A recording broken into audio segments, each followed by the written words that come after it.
जय गुरु जी, शुक्राना गुरु जी। संगत जी, आज का अध्याय जो कि ऑटोबायोग्राफी ऑफ अ योगी की बुक में से ही पढ़ा जा रहा है।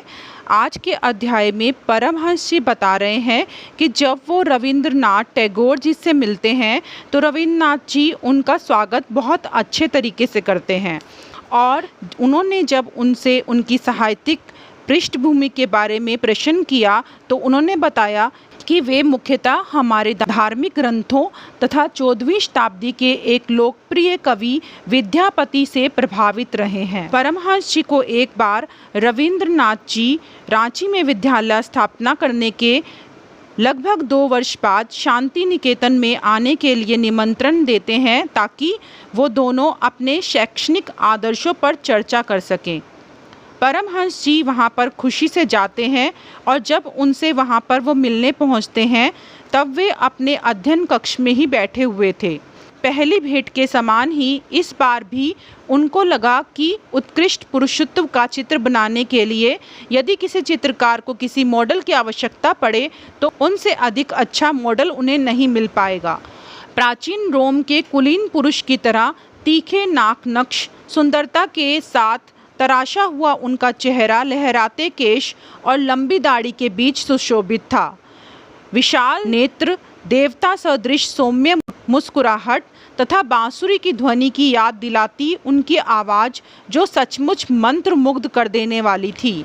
मजबूत, सुदृढ़, लंबे कद के गंभीर मुद्रा के उनके व्यक्तित्व में करीब करीब नारी सुलभ कोमलता भी थी और शिशु सुलभ हर्ष, उत्फल, स्वयं स्फूर्ति भी। कवि दिखने में कैसा हो इसकी आदर्श कल्पना इस सौम्य गायक की मूर्ति से अधिक अच्छी तरह साकार नहीं हो सकती। टैगोर और परमहंस जी शीघ्र ही प्रचलित पद्धति से हटकर बनाए गए उनके विद्यालयों के तुलनात्मक अध्ययन में मगन हो गए। दोनों विद्यालयों में कई बातों में समानता पाई गई। खुले आकाश के नीचे शिक्षा, सादगी, बच्चों की रचनात्मक प्रवृत्ति के विकास के लिए पर्याप्त अवसर। रविंद्रनाथ ने साहित्य और काव्य के अध्ययन पर तथा संगीत और गायन के द्वारा आत्म अभिव्यक्ति पर काफ़ी जोर दिया। शांति निकेतन के बच्चों के लिए मौन के विशिष्ट समय भी निर्धारित थे, परंतु उन्हें योग का कोई विशेष प्रशिक्षण नहीं दिया जाता था। कविवर ने रांची में सभी छात्रों को सिखाए जाने वाले शक्ति संचार के योगदा व्यायामों और एकाग्रता की यौगिक प्रविधियों के बारे में उनके विवरण को अत्यंत ध्यान से सुना।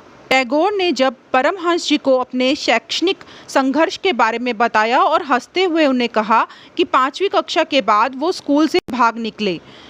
स्कूली कक्षा के नीरस अनुशासनात्मक वातावरण में उनके जन्मजात कवि हृदय की कोमलता को कैसे झटके लगते होंगे इससे आसानी से समझा जा सकता था। इसलिए वो कहते हैं कि उन्होंने छायादार वृक्षों और आकाश के सौंदर्य के तले शांति निकेतन की स्थापना की। सुंदर बगीचे में अध्ययन करते बच्चों के एक छोटे से गुट की ओर भावपूर्ण ढंग से इशारा करते हुए उन्होंने कहा, बच्चा फूलों और गाते पक्षियों के बीच अपने स्वाभाविक वातावरण में रहता है। वहाँ वह अपनी व्यक्तिगत प्रतिभा की गुप्त निधि को अधिक सरलता से व्यक्त कर सकता है। सच्ची शिक्षा को बाह्य साधनों द्वारा भरा या ढूंढा नहीं जा सकता, बल्कि सच्ची शिक्षा तो वह है जो भीतर में निहित अनंत ज्ञान भंडार को ऊपर ले सके। परमहंस जी ने उनके साथ सहमति दिखाई और कहा, साधारण विद्यालयों में बच्चों को आंकड़ों और ऐतिहासिक कालक्रम के अनन्य आहार पर रखकर उनकी आदर्शवादी और वीर पूजात्मक नैसर्गिक प्रवृत्तियों को भूखा मार दिया जाता है। फिर कविवर ने अपने पिता के बारे में बताया जिनका नाम देवेंद्रनाथ था और कहा कि उन्होंने उनको शांति निकेतन शुरू करने की प्रेरणा दी थी। उन्होंने कहा उनके पिताजी ने यह उपजाऊ जमीन उन्हें दी जहां उन्होंने पहले ही एक अतिथिशाला और मंदिर का निर्माण कर लिया था। उन्होंने 1901 में यहां केवल 10 बच्चों के साथ अपना शैक्षणिक प्रयोग आरंभ किया। नोबेल पुरस्कार के साथ जो 8000 पौंड मिले वह सब विद्यालय में ही उन्होंने खर्च कर दिए। दूर दूर तक महर्षि के नाम से विख्यात देवेंद्रनाथ टैगोर अत्यंत अद्भुत व्यक्ति थे, जैसे कि उनकी ऑटोबायोग्राफी से ही पता चलता है। अपनी युवावस्था के 2 वर्ष उन्होंने हिमालय में ध्यान धारणा में व्यतीत किए। उनके पिताजी द्वारकानाथ टैगोर भी पूरे बंगाल में जनहित दान धर्म के लिए विख्यात थे। इस गौरवशाली वंश वृक्ष से अनेक प्रतिभाशाली व्यक्तियों का पूरा परिवार ही पैदा हुआ है।